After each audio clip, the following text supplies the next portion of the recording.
تغرق فالدنيا زوال فالغاية والهم الأسمى فردوس الرحمن ظلال فردوس الرحمن ظلال معنا نهج حياة جئنا تبصرة عن كل ضلال أعددنا بضع رسالات تحمل نورا للأجيال. Bismillah, Assalamualaikum warahmatullahi wabarakatuh. Perkenalkan, nama saya Astri Nurul Aulia, Prodi Ilmu Al-Quran dan Tafsir.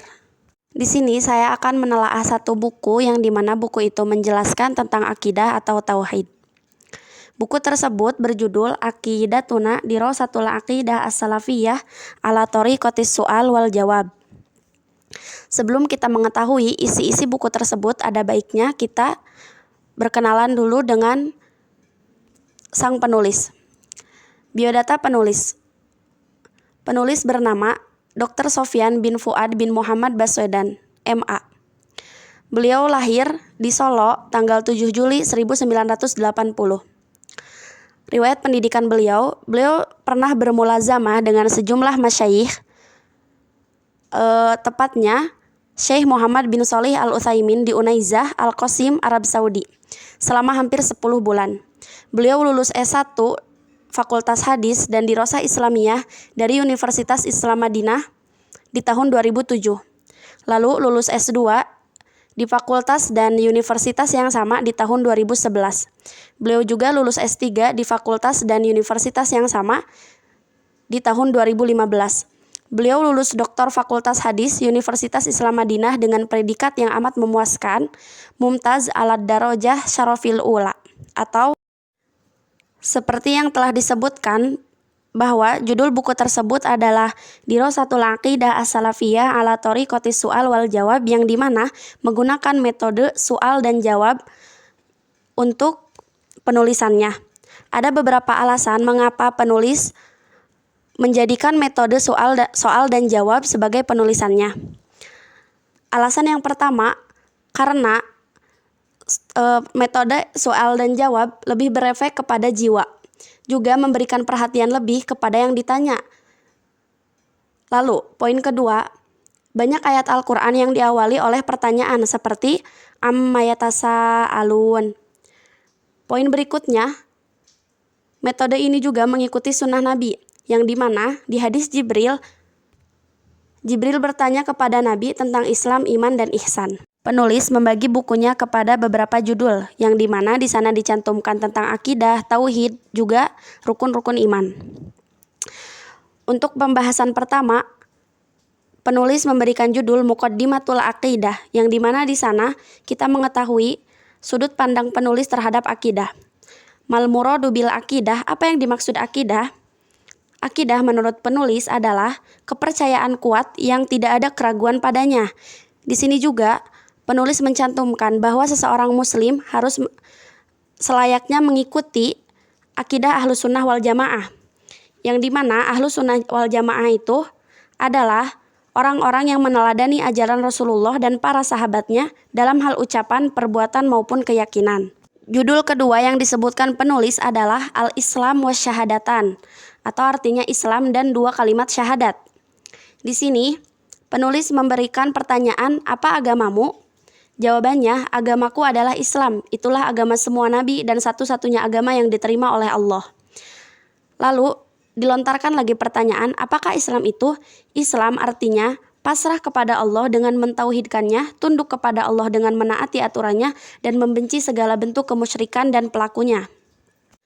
Penulis juga mencantumkan makna la ilaha illallah, atau arti dari kalimat la ilaha illallah, bahwa kalimat yang benar adalah, makna yang benar adalah la ma'buda bihaqqin illallah, atau tidak ada yang berhak diibadahi kecuali Allah.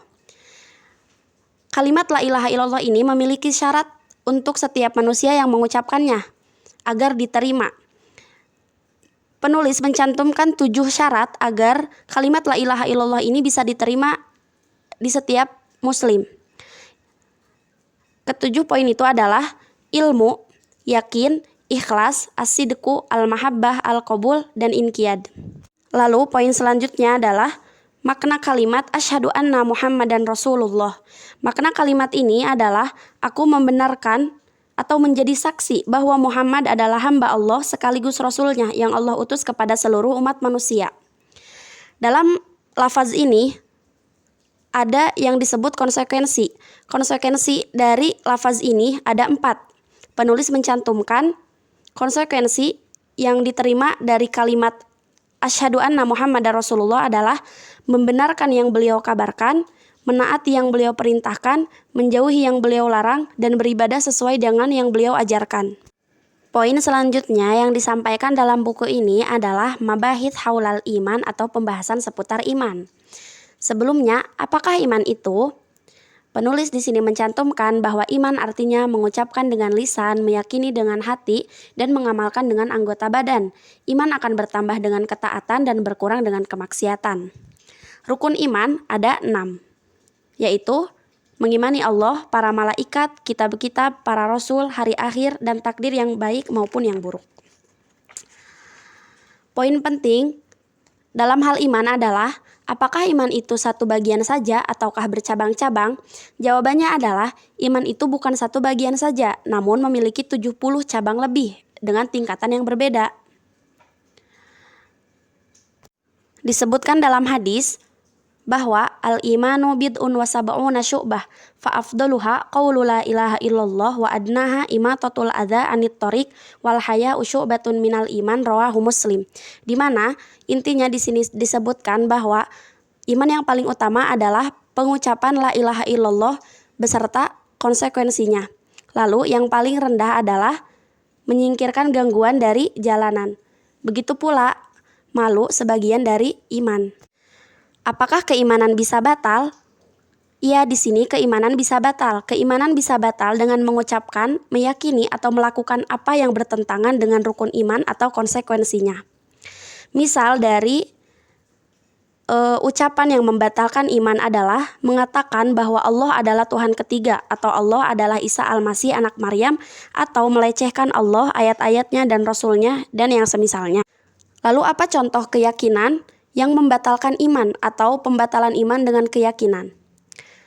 Contohnya adalah meyakini bahwa Allah memiliki anak atau jika dirinya mati tidak akan dibangkitkan, atau meyakini bolehnya mengibadahi selain Allah dan semisalnya. Yang ketiga adalah hal-hal yang membatalkan iman dengan perbuatan.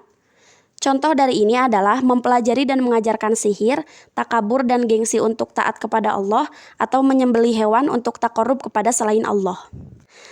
Sekian materi yang bisa saya sampaikan dari buku tersebut. Semoga kekurangan dan kesalahan bisa dimaklumi. Terima kasih kepada semuanya yang telah mendengarkan. Assalamualaikum warahmatullahi wabarakatuh.